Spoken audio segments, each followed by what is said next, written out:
নমস্কার, প্রণতিস কিচেনে আপনাদের সবাইকে স্বাগত জানাই। আজকে আমি বানাতে চলেছি পাবদা মাছের তেল ঝাল। এটা বানানোর জন্য লাগছে 4টে পাবদা মাছ নিয়েছি বড় সাইজের। আর ফোড়নের জন্য লাগবে কালো জিরে, কাঁচা লঙ্কা, আদা আর জিরে, নুন, হলুদ, ধনেপাতা আর সর্ষের তেল।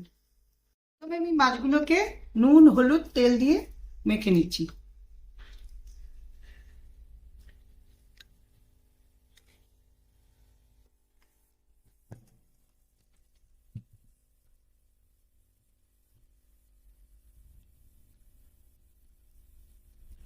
এবার আমি কাঁচা লঙ্কাগুলোকে চিড়ে নিচ্ছি। এবার ধনে পাতাটাকে কুচো করে নিচ্ছি।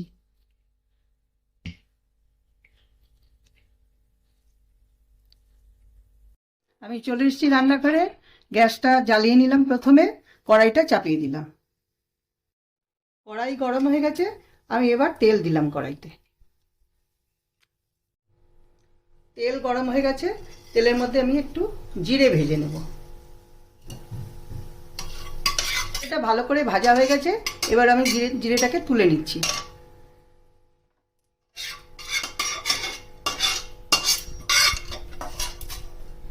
মাছগুলো ভাজার জন্য সর্ষের তেল দিচ্ছি।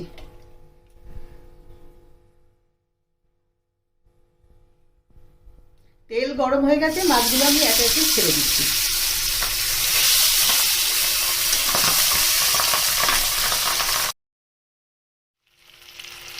মাছগুলো ভাজা হয়ে গেছে। এবার মাছগুলোকে আমি তুলে নিচ্ছি।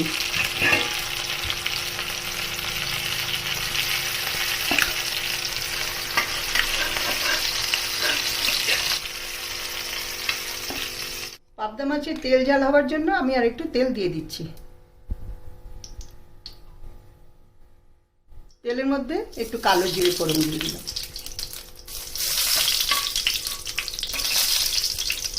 একটু নুন দিলাম, একটু হলুদ দিলাম। তেল হলুদটা মিশে গেছে। তেল হলুদ আর নুন মিশে গেছে। এবার আমি এর মধ্যে জল দিলাম।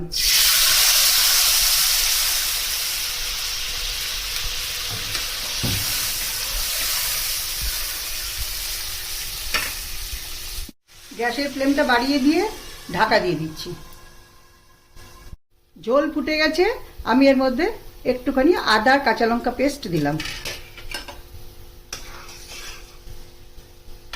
এবার আবারও ঢাকা দিয়ে রাখছি 2 মিনিটের জন্য। 2 মিনিট হয়ে গেছে। এবার আমি ঢাকাটা খুলে একে একে মাছগুলো দিয়ে দিচ্ছি।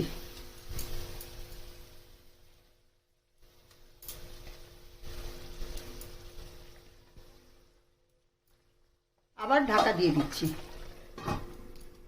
আমি ভেজে রাখা জিরেগুলোকে একটু গুঁড়ো করে নিচ্ছি।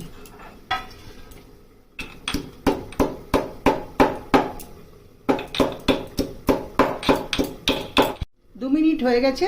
মাছগুলো হয়ে গেছে সেদ্ধ। এবার আমি একে একে মশলাটা দিয়ে দিচ্ছি। প্রথমে এই জিরের গুঁড়োটা দিলাম।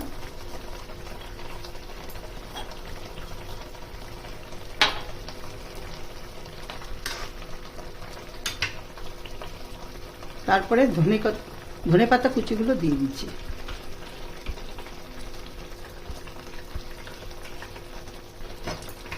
এবার মাছটা রান্না হয়ে গেছে। এবার নামানোর আগে আমি একটু কাঁচা তেল দিচ্ছি আর লঙ্কাগুলো দিয়ে দেব। হয়ে গেছে রান্না কমপ্লিট। এবার আমি ঢাকা দিয়ে রাখছি। সার্ভিং ট্রেতে ঢেলে আপনাদের এবার দেখাচ্ছি।